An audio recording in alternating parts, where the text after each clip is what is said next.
செல்வ செழிப்பு யோகம் பெறப்போகும் கும்பராசி அன்பர்களே. பொதுவாக கும்பராசிக்கு இந்த குரு பயிற்சி கொடுக்க போகிற மகத்தான பலன்கள் என்னென்ன? முக்கியமாக பார்த்திங்கன்னா குரு பார்வை இருக்குது. உங்கள் ராசி அதிபதி அதுவே 12ஆம் அதிபதி 2ல் இருக்கார். உங்கள் ராசிக்கு ராகு பகவான் வரார். அப்போ இந்த கலவையான விஷயத்தில் குரு பார்த்து என்னென்ன நிவர்த்தி பண்ணுறார்?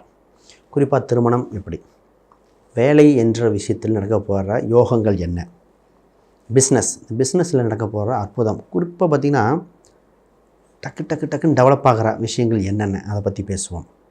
குடும்ப உறவுகள் நிலைகள் ஒவ்வொன்றா தெளிவாக பார்த்துருவோம். மாணவர்கள் படிப்பு இது மாதிரி பிரித்து பார்த்துருவோம். முதல்ல அனைவருக்கும் வணக்கம். நான் உங்கள் ஸ்ரீ சுபம் விஜயகுமார். இப்போ புதுசாக பார்க்குறாங்க, சப்ஸ்கிரைப் பண்ணிக்கோங்க. வேறு கேள்விகள் சந்தேகங்கள் தான் பார்த்துட்டு கமெண்ட் பண்ணுங்கள். முதல்ல உங்கள் ராசிக்கு குரு பார்வை இருக்குது. ரொம்ப நாளாக ஏற்பட்ட தடைகளுக்கு விடையான ஒரு பதிலை பார்ப்போம். முதல்ல திருமணம் சம்பந்தப்பட்ட பேசிடுவோம். திருமணம் என்ற ஒரு மகத்தான விஷயம் நடக்கப் போகுது. சனி உங்கள் ராசியிலிருந்து ஜென்ம சனியாக இருந்து திருமணத்தை நிறையவே தடுத்தார். ஸ்லோடவுன், நீங்கள் இருக்குன்னா அவங்க இல்லைன்னு சொன்னது, அவங்க இருக்குன்னு சொன்னால் உங்களுக்கு ஜாதகம் செட் ஆகாமல் இருக்கிறது, தடங்கள் ஏற்பட்டுகிட்டே இருந்தது. முன்னாடி இன்னும் பேசித்தர ஆள் இல்லைங்க அப்படிங்கிற அளவுக்கு இருந்து அதோட விடைகள் மாறப்போகுது. பொதுவாக இந்த நேரத்தில் திருமணம் சம்மந்தப்பட்டு இருந்தாலும் ராகுக்கு எது பரிகாரம் செஞ்சுட்டு செய்வது சிறப்பு. ஏன்னா ராசியில் ராகு 7ல் கேது இருப்பதால் ஜாதக ரீதியாக ராகு கேது இல்லைனா கூட கோச்சார ரீதியாக இருப்பால் ராகு கேது பரிகாரம் செய்து விட்டு பண்ணுங்கள். ஃபஸ்ட் இப்போ திருமணம் பார்த்திங்கன்னா என்ன நடக்க போகுதுன்னா, திருமணம் என்ற ஒரு விஷயத்தில் உங்களுக்கு ஒரு சில விருப்பங்கள் இருக்கும். இந்த விருப்பப்படியே நிறைவேறும். சார், நான் ஒரு இந்த தொழிலில் இருந்துக்கிறவங்க, இந்த ஊரில் இருக்க இந்த மாதிரி எண்ணங்கள் இருக்கும், அதன்படியே நிறைவேற அம்சம் உண்டு. அப்போ உங்களுக்கு மனதுக்கு பிடித்த வரன் வந்து சேரும். இதில் உறவு இல்லையா, அசல் இல்லையா, தொலைதூரமாக கொடுக்கணுமா அப்படிங்கிறது மற்ற அம்சங்கள் பார்க்கணும். ஜாதகம், லக்ன ரீதியாக 7ஆம் அதிபதி, ஆண்னா செவ்வாய், பெண்ணா சுக்கிரன் தன்மை, இதெல்லாம் பார்த்து சொல்லணும். எந்த திசையிலிருந்து வருவாங்க, உடன் பிறந்தவங்க எத்தனை பேர் இருப்பாங்க, இதெல்லாம் அந்த பேராமீட்டரில் பார்க்குறது. அப்போ திருமணம் மட்டும் பொதுவாக முடிகிற மாதிரி இருக்குது. குறிப்பாக திருமணம் பொருத்தம் பார்க்கும்போது ஒன்று கவனிச்சிக்கோங்க. நட்சத்திர பொருத்தம் மட்டும் பார்த்தா பத்தாது. கட்ட பொருத்தங்கள், தசாபத்தி ரீதியான பொருத்தங்கள், ராகுகேது, குழந்தை பிறப்பு என்ன, 7ஆம் அதிபதி வலு என்ன, ஏதோ தோஷங்கள் தான் பரிகாரம் என்ன கேட்டுட்டு பண்ணுங்கள். ரைட்.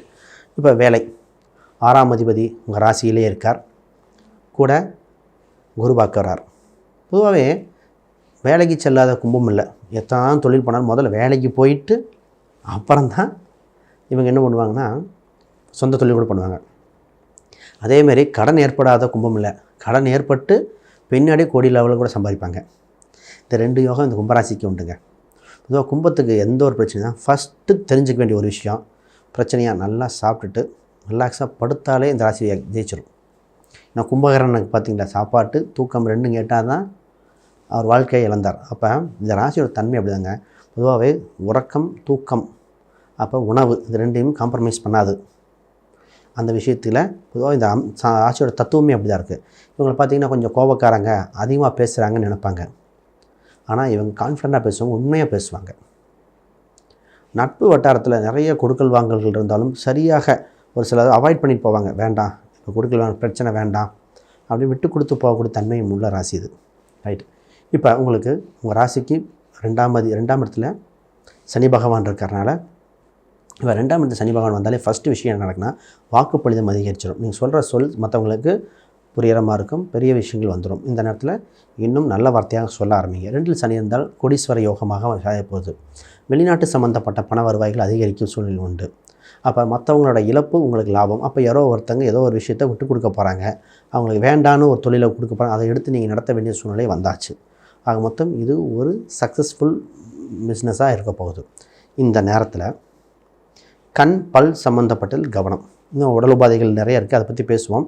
கண் சம்மந்தப்பட்டது மட்டும் பாருங்கள். ரைட்டு. அப்போ இந்த நேரத்தில் பிஸ்னஸ் எப்படி சார் இருக்கும்?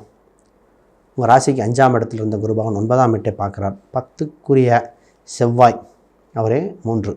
பொதுவாக இந்த நேரத்துக்குலாம் பிஸ்னஸ் சம்மந்தப்பட்டது அதிக டெவலப்மெண்ட் பண்ணியிருப்பீங்க. பொதுவாக விளம்பரம் கொடுக்க உங்களுக்கு பிஸ்னஸுங்க. கும்பராசிக்கு மட்டும் எப்பவும் விளம்பரம் கொடுக்கணும், நோட்டீஸ் கொடுக்கறது, ஆன்லைனு, யூடியூப்பில் பேசுகிறது, இந்த மாதிரி இன்றைக்காவது யூடியூப்பு, இன்ஸ்டா இந்த மாதிரி. அப்போ விளம்பரம் கொடுப்பதன் மூலம் வளர்ச்சி அடையும். அடிக்கடி ட்ராவல் இருக்கும், சின்ன தூர பயணங்கள், ட்ராவல் பண்ணிட்டு வர மாதிரி இருக்கும். இதன் மூலம் ஆதாயம் உண்டு. பிஸ்னஸ் எக்ஸ்பேன்ஷனுக்கு உண்டான காலகட்டம் இருக்குது. நல்லா டெவலப் பண்ணுங்கள். இத்தனை நாளாக இன்வெஸ்ட்மெண்ட்டை லாபத்தில் இப்போ தான் எடுக்க போகிறீங்க. இன்வெஸ்ட்மெண்ட் பணத்தை இப்போ தான் பணமாக கன்வெர்ட் பண்ணக்கூடிய சூழ்நிலை உண்டு. இப்போ தொழிலை விருத்தி பண்ண வேண்டிய சூழ்நிலை வந்தாச்சு. இப்போ பார்த்தா சார், இப்போ மைண்டில் எப்படின்னா, சார் இடம் வீடு ஏதோ ஒன்று வாங்கணும்னு தோணிகிட்டே இருக்குது சார். சொத்து சோகம் நாங்களாக வாங்கணும், ஒரு வண்டி வாகனம் மாற்றணும், எலக்ட்ரிக் வாகனம் வாங்கலாமா, டீசல் வாகனம் வாங்கலாமா, இது மாதிரி வாகனம் இடம் வீடு சம்மந்தப்பட்ட உங்களுக்கு இருக்கும். இல்லை கல்யாணம் ஆனவங்கன்னா உங்கள் லைஃப் பார்ட்னர் சொல்லிகிட்டே இருப்பாங்க, நமக்குன்னு ஒரு வீடு இருக்கா அப்படிங்கிற மாதிரி. அப்போ இது ஒரு இன்டைரக்ட் ப்ரெஷராக இருக்கும். இந்த வீடு சம்மந்தப்பட்ட யோகம் இருக்குங்க. வீடு பார்த்திங்கன்னா கட்டின வீடா, இல்லை புதுசாக கட்ட போகிறீங்களா, இல்லை வாங்கிறதா, எந்த திசையில் வாங்குறது, அது ஜாதக ரீதியாக பார்த்தா தான் இந்த தசை எந்த மாதிரி இருக்கும், இந்த வீடு வாங்கலாமா, வேறு வீடு அமையுமா, எந்த ஏரியாவில் அமையும், அதெல்லாம் பார்க்கலாம். ரைட். இப்போ குழந்தை வகையில் யோகம். பொதுவாக ராசியில் சந்திரன் மேலே ராகு போகும்போது குரு பார்க்கும்போது ட்ரீட்மெண்ட் மூலம் குழந்தை பிறக்க வாய்ப்பு நிறைய பேருக்கு. குழந்தை இல்லாதவர் குழந்தை பிறக்க வாய்ப்பு உண்டு. இப்போ நிறைய பேர் குழந்தைக்கு தள்ளி போட்டுருப்பாங்க, இப்போ தான் குழந்தைக்கு தோணும். இப்போ குரு பார்த்திங்கன்னா குழந்தைகள் வெளிநாடு சென்று வர வாய்ப்பு. குழந்தைகள் வெளிநாட்டுக்கு போகிறாங்க, வெளியூருக்கு போகிறாங்க, அவங்களுக்கு செலவு பண்ணால் யூஸ்ஃபுல்லாக இருக்குமா. இப்போ வெளிநாட்டுக்கு சென்று படிக்க வைக்க யோகம் உண்டு.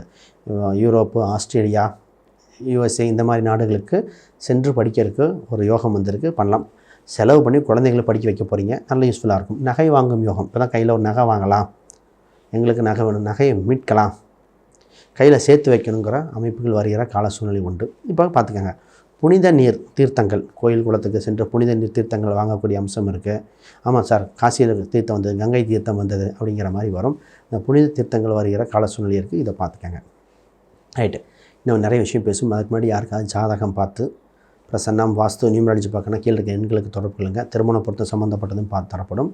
வேறு கேள்விகள் சந்தேகம் கமெண்ட் பண்ணுங்கள். ரைட். இப்போ ஒரு சில பரிகாரங்கள் இருக்குது ஹெல்த் வைஸ், அதனையும் பேசுவோம். முதல்ல ஹெல்த் சம்மந்தம், லங்ஸ் சம்மந்தப்பட்டது, த்ரோட் சம்மந்தப்பட்டது, கண் பல் சொன்னேன் இல்லையா, த்ரோட்டு இது சம்மந்தப்பட்ட கவனமாக இருக்க. லங்ஸ் சம்மந்தப்பட்ட விஷயத்தில் கவனமாக இருக்க வேண்டிய சூழ்நிலை. இவங்களுக்கு மூச்சு சம்மந்தப்பட்ட கொஞ்சம் மூச்சு பயிற்சி கூட பண்ணிக்கலாம். பொதுவாக சந்திரன் ராகு போனாலே மனசு இலகுவாக, மனசு ஒருநிலைப்பட்டாலே இந்த கும்பராசி ஜெயிச்சிடும். மனசு தான் பதட்டமாகும், ஒரே டென்ஷனாக இருக்குது, ஒரே நேரத்தில் நிறைய வேலையை கான்சன்ட்ரேட் பண்ணுவீங்க. மல்டி டாஸ்கிங் உங்களுக்கு ஒத்து வருமானு பார்த்துக்கோங்க. ஒரு வேலை செய்வீங்க, அது கூட 10 சிந்தனை வரும், அத்தனையும் செய்ய முடியுமா? மல்டி டாஸ்கிங்கிறது ஒத்து வருமா, செய்யக்கூடிய கால சூழ்நிலை இருக்கா அப்படின்னு பார்த்துட்டு செய்ய வேண்டும். இல்லைன்னா உங்களுக்கு தெரிஞ்சது மட்டும் பண்ணிட்டு போகணும். இப்போ தான் பூர்வீகம் சம்மந்தப்பட்ட சொத்துக்கள் சம்மந்தப்பட்டது வரும். விற்காத நிலங்கள் விற்க போகிறோம், நாளாக விற்க முடியலைங்க, விற்க தோணும். இவனா சொத்து வாங்குறது விற்கிறது மைண்டில் மைண்டில் வந்துட்டுருக்கும். சரி, கடன் அடைச்சிட்டிங்க, சொத்து சோகம் வாங்கணும், என்ன வந்தாச்சு. அடுத்து உடல்நிலையில் உங்கள் பெற்றோர்கள், தாயின் உடலில் கவனம் தேவை. ஃபஸ்ட்டு தாய் தான். ஏன்னா 9ஆம் வீட்டுக்கு குருபார் வந்தாச்சு. இப்போ தாய் தான் உடல்நிலை, தாயின் உடல் உபாதைகள் வருகிற காலகட்டமாக இருக்குல்ல, அவங்களுக்கு ஹெல்த் வைஸ் ட்ரீட்மெண்ட் பார்க்க வேண்டியது உண்டு. இப்போ உங்கள் உடம்பில் சிறு இந்த நேரத்தில் தான் உடம்பு ஃபிட்னஸாக வைக்கிறது. ஜிம்முக்கு போகிறேன், யோகாவுக்கு போகிறேன், ரன்னிங் போகிறேன், வாக்கிங் போகிறேன், புதுசாக ஒரு இதெல்லாம் வாங்குறேன்னு திங்ஸை வாங்கி எக்ஸசைஸ் பண்ணிகிட்ருப்பீங்க. அது வாங்குவது சிறப்பு தான். இப்போ என்ன கோயில் உங்களுக்கு சென்று பரிகாரங்கள் செஞ்சால் நல்லாயிருக்கும். பொதுவாக நீங்கள் கெட்டியாக பிடிச்சிக்க வேண்டிய தெய்வம் பார்த்திங்கன்னா மாரியம்மன். மாரியம்மனை கெட்டியாக பிடிச்சிக்கணும். ரைட். ரெண்டாவது, நீங்கள் என்னென்னா உணவு தானம் கொடுக்கணுங்க. ஏழை எளியவருக்கு இருக்கலாம், இல்லை கோயிலில் அன்னதானம் போடுறதுக்கு உணவு தானங்கள் கொடுப்பதே சிறந்த பரிகாரமாக இருக்கும். குகை உள்ள கோயில்கள் சென்று வர்றது. குகைனா பழனியில் போகர் சன்னதி குகைக்குள்ளே இருக்குது, திருச்செந்தூரில் வள்ளி குகை இருக்குது, மருதமலை இருக்குது, நாமக்கல்லில் நரசிம்மர் கோயிலில் குகை நரசிம்ம, அந்த மாதிரி குகை மலை குடைந்து இருக்கிற ஒரு பகுதிக்கு சென்று வரும் பொழுது இந்த வருடத்தில் இந்த ராகுவோட தாக்கம் உங்களுக்கு பாதிக்காமல் இன்னும் வளர்ச்சியை கொடுத்துரும். குருவோட வளர்ச்சி மட்டும் அமோகமாக இருக்கும். ஆக மொத்தம் இந்த வருடம் அமோகமான வருடங்கள். சின்ன சின்ன விஷயத்தில் கவனமும் செலுத்தணும், அதையும் சொல்லியிருக்கு. உங்கள் ராசி எண்கள் பார்த்திங்கன்னா உங்களுக்கு 5, 9, 8 யோகமாக இருக்க போகிறது. குறிப்பாக 3ஆம் நம்பரை பயன்படுத்திக்கங்க, வெற்றி உங்களுதே. அனைவருக்கும் வணக்கம், வாழ்த்துக்கள்.